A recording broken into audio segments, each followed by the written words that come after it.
take like 100 children, strip away their parents, their cell service, and all their usual safety nets. Right, just completely isolate them. Exactly. You leave them in the dense woods, and their only supervision is, easily distracted teenagers. We call this summer camp, but functionally, it's basically a temporary, lawless society. Yeah, it really is. It's a place where the rules of the real world are just suspended. And that makes it the absolute perfect incubator for terror. Oh, totally. I mean, it is a brilliant setup for vulnerability. You take a demographic that's already prone to anxiety and hyperimagination. Which is teenagers and kids, obviously. Right. And you remove every single structural pillar that usually keeps them safe. Which is exactly why we are plunging into this world today. Welcome to the Deep Dive, everyone. Glad to be here. So just 3 days ago, on August 7th, 2026, Jane Schoenbrun's highly anticipated film, Teenage Sex and Death at Camp Miasma, finally premiered. Such a huge release. It really was. Yeah. And it has completely reignited our collective cultural obsession with one very specific, very terrifying subgenre, which is the summer camp slasher. Yeah, it's a monumental release for this specific corner of cinema, primarily because it refuses to just play the old hits, It actively questions why we love those hits in the first place. We have a really fascinating stack of sources for you today to help figure this out. We're looking at this incredibly detailed piece of research that tracks down 5 real-world summer camps. And these are camps that actually served as filming locations, right? Yes, exactly. Locations for some of the most iconic horror movies in cinematic history. And alongside that, we have all the behind-the-scenes materials surrounding Camp Miasma itself. It's a great lineup. So our mission for you today is to explore the psychological reality of camp vulnerability. We really want to uncover exactly why these real-world locations, places built for canoeing and friendship bracelets, are so easily transformed into our deepest nightmares. What's fascinating here is how Camp Miasma takes that exact premise and turns it into this layered meta-commentary. Right. Like, Jane Schoenbrun isn't just making a camp slasher.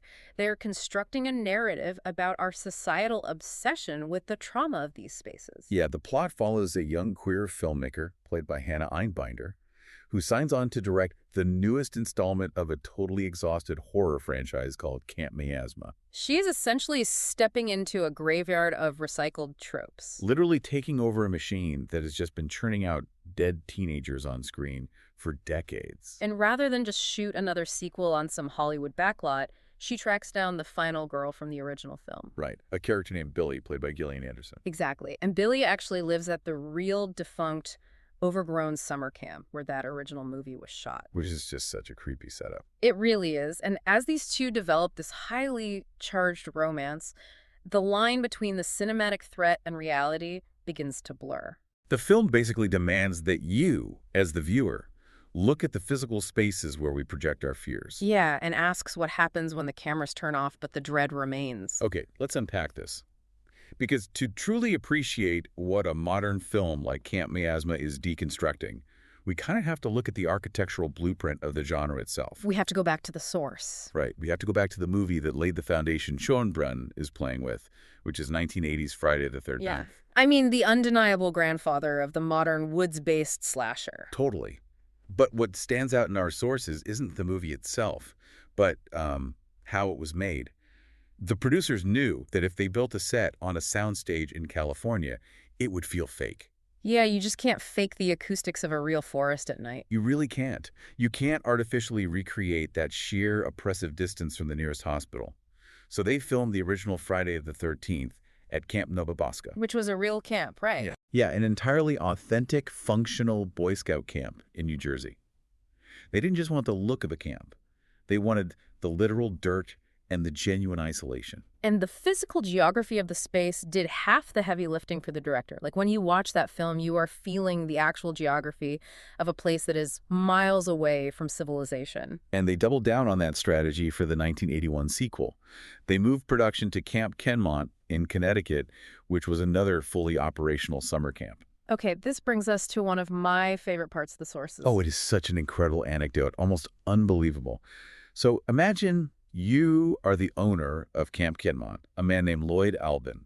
Production on Part 2 has just wrapped up. The Hollywood crew has packed up their trucks and gone back to Los Angeles. Exactly. Wow. And you are walking your pristine, wholesome property to make sure everything is back to normal.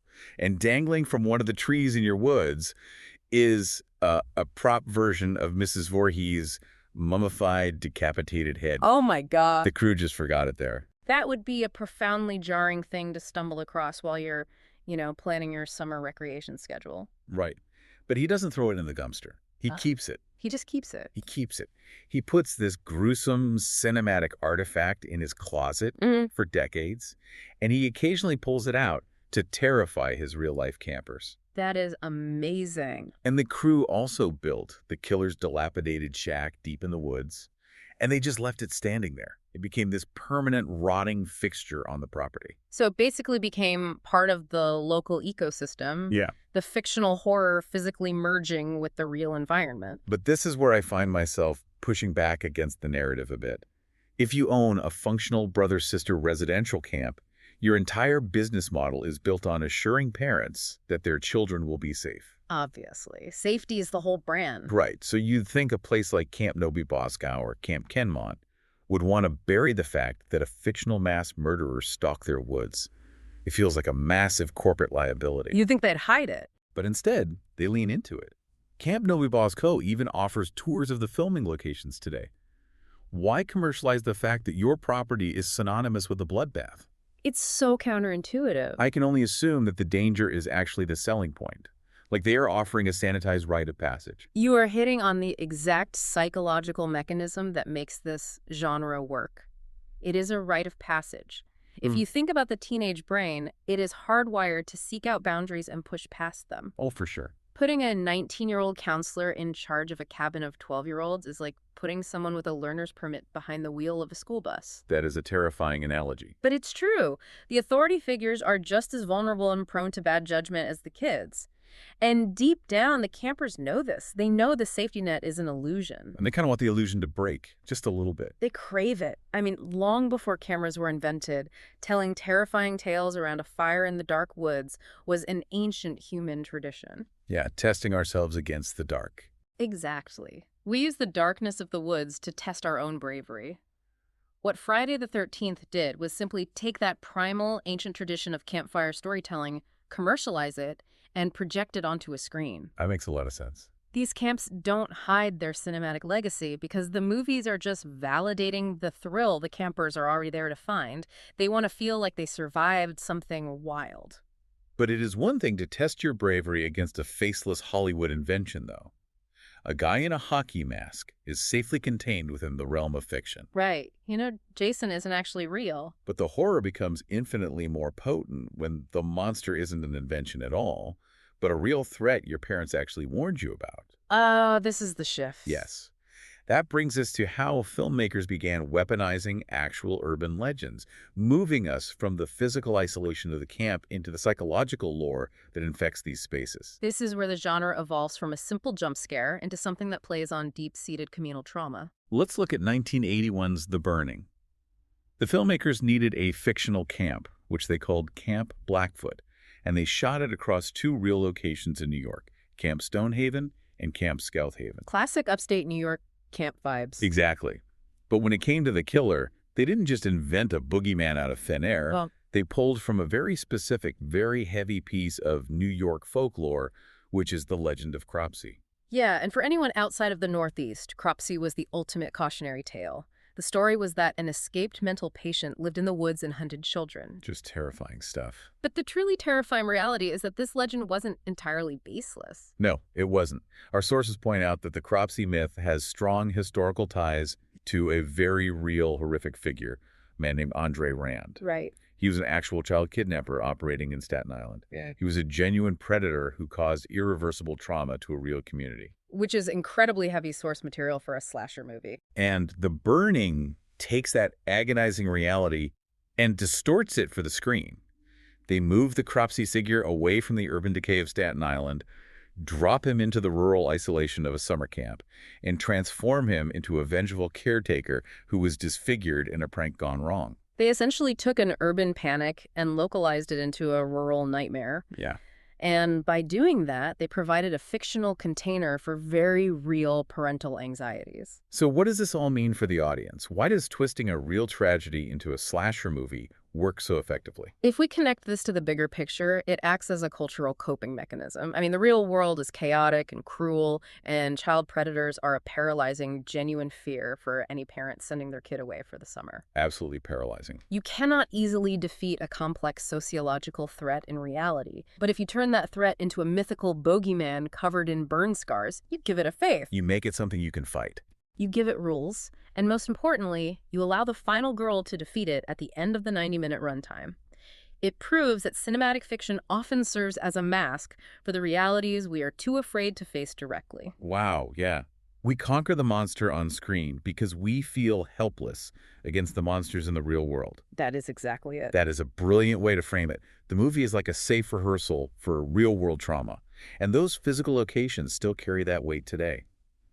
Camp Stonehaven eventually became a nature preserve, and just a couple of years ago in 2024, they held a lakeside screening of The Burning right there on the grounds. That sounds amazing, but also terrifying. Imagine you are sitting in the dark watching this film, surrounded by the exact trees where the movie was shot, knowing the lore is rooted in a real serial killer. That is an incredibly potent way to experience a movie. But this blending of reality and fiction gets even more intimate. It's not just societal lore sometimes, it is deeply personal memory. Which brings us to the bizarre, uncomfortable masterpiece that is 1983's Sleepaway Camp. Uncomfortable is definitely the right word for that one. This film takes the concept of camp vulnerability and turns it completely inward.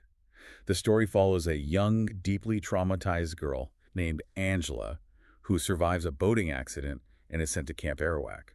And almost immediately, things start going wrong. Anyone who bullies her or crosses her starts dying in incredibly violent quote-unquote accidents. It subverts the genre by making the camp environment itself the catalyst for the violence. The social dynamics are just as brutal as the murders. And the reason those social dynamics feel so uncomfortably real is because of the location. Sleepaway Camp was filmed at Camp Algonquin in New York. And the director didn't just pick this randomly. Right. Robert Hiltzik didn't just pick this place off a map. He actually attended Camp Algonquin as a child.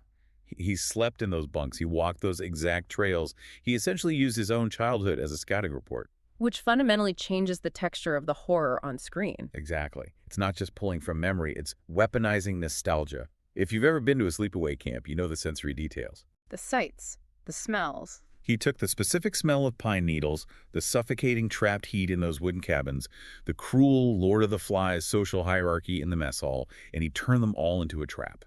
He lulls you into this warm, familiar sense of nostalgia, and then he pulls the rug out. Because he understood the fundamental flaw in the camp system, Hiltzik realized that the sudden, overwhelming freedom given to children, combined with the stark lack of meaningful supervision, creates an environment where morality is entirely optional. It really is optional out there. By grounding the fantastical violence in the incredibly mundane, recognizable behaviors of real children, the horror feels intimate. It feels like something that could actually happen to you. It bridges the gap between what we imagine in the dark and what is actually lurking there. But, sometimes what is lurking there isn't a twisted memory or an urban legend at all. Right. Sometimes the dread you feel in the woods isn't psychological. It is historical. So we are moving from the concept of a scary setting to the reality of deeply haunted ground. Exactly. We're looking at the 2022 film Vatham, starring Kevin Bacon. Now, the premise of this movie is already terrifying before a single drop of blood is spilled. Yeah, our sources point out it's set at an LGBTQ conversion therapy camp. You have this systemic psychological abuse of conversion therapy acting as the baseline reality, and then an axe murderer starts stalking the grounds. It is a phenomenal modern evolution of the genre, using a very real, very present form of systemic violence as the backdrop for slasher tropes. But the real horror of Vatham isn't what was written in the script. It is where they chose to film it. They shot the movie at Camp Rutledge in Georgia. And this isn't just a place that looks moody on camera. No, not at all. Camp Rutledge has a heavily documented, very active reputation for being fiercely haunted. In fact, it was the subject of an intense investigation by the Ghost Hunters team. Having a dual identity like that, a working film set that doubles as an active paranormal hotspot, is incredibly rare. And we aren't talking about doors creaking or cold drafts. The paranormal investigators were called in because the actual children attending the camp were reporting terrifying, specific spectral visitations. Kids were actually seeing things. Yes. There are two primary entities that dominate the lore of Camp Rutledge. The first is Lewis Brantley, the 19th century patriarch of the family that originally owned the land, who is often seen patrolling the tree line. Creepy enough on its own. But the second is far more unsettling. It's a young boy named Ethan. Campers report that if you catch his eye in the woods, he will slowly roll a little red ball toward you. It sounds like classic Gothic fiction, but these are real experiences being reported by children trying to enjoy their summer. But the haunting of Camp Rutledge goes so much deeper than 19th century farmers. The history of this land is genuinely grim. Yeah, the sources document some truly horrific history here. Before it was a recreational camp, before it was a family farm, this land belonged to the Native American Creek people. And during the American Indian Wars, the violent displacement of the Creek people culminated in a brutal massacre right there on that soil. The bedrock of this camp is quite literally soaked in blood. It is a devastating, inescapable reality of American geography. Here's where it gets really interesting. When you consider a location like Camp Rutledge, a place where actual documented atrocities occurred, you have to wonder about the energy of that space. Definitely. Does a place with that much real-world pain subconsciously act as a magnet for horror productions? Do location scouts walk onto that property, feel the heavy, oppressive atmosphere of a massacre site, and think, yes, this is the perfect vibe for our axe murderer movie, without even knowing why it feels so eerie? This raises an important question about our cultural blindness. We have this tendency in America to treat our wilderness as a blank canvas. We really do. We just look past it. We look at a forest and we just see empty space waiting for us to project a fictional story onto it. We build volleyball courts and mess halls over sites of immense historical trauma, completely ignoring the factual atrocities that occurred there. We pave over a massacre to build a summer camp. Precisely. And when those campers report feeling a sense of dread, or when they claim to see apparitions in the woods, we write it off as camp folklore. Just a spooky story. Right, but maybe it isn't a haunting in the traditional sense. Maybe it is simply the landscape refusing to be silent about the violence it endured. Wow. The genuine unease you feel walking through those woods at dusk doesn't come from a fictional movie set. It stems from a subconscious recognition of factual violence. When you contrast the fictional, manufactured horrors of a movie script with the permanent, inescapable tragedies of American history, the summer camp slasher takes on a totally different weight. It's so heavy. In these spaces, the killer in the woods isn't a guy in a mask. The killer in the woods is history itself. The killer in the woods is history itself. That is profound. It makes the fictional slasher feel almost trivial, or maybe just like a symptom of a much deeper disease. It completely shifts how you view these recreational spaces. It demands that you treat a walk through the woods with a lot more reverence and a lot more critical thought about what is under your boots. It really does. So let's pull all of these threads together and look at the journey we've mapped out today. We started in the present day with the brilliant meta-commentary of Jane Schoenbrun's Camp Miasma. Showing how filmmakers are now dissecting our obsession with these isolated spaces. Yeah. From there, we looked at the physical isolation that built the genre, exploring how places like Camp Nobe Bosco provided the authentic, unregulated wilderness necessary for Friday the 13th. We examined how that physical distance creates a temporary lawless society, exposing the inherent vulnerability of leaving teenagers in charge of children. We then explored how that vulnerability is weaponized by urban legends and personal trauma. We saw how The Burning used the horrific reality of the Cropsi legend and Andre Rand to give a face to parental anxiety.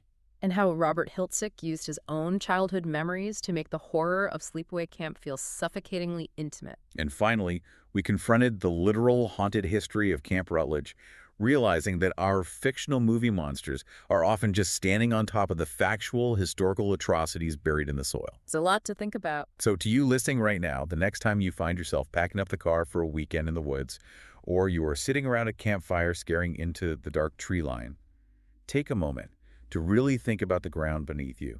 Consider exactly what kind of history you are setting your tent up on, because the dirt you are sleeping on might have a much darker, much more real story to tell than anything you could ever stream on a screen.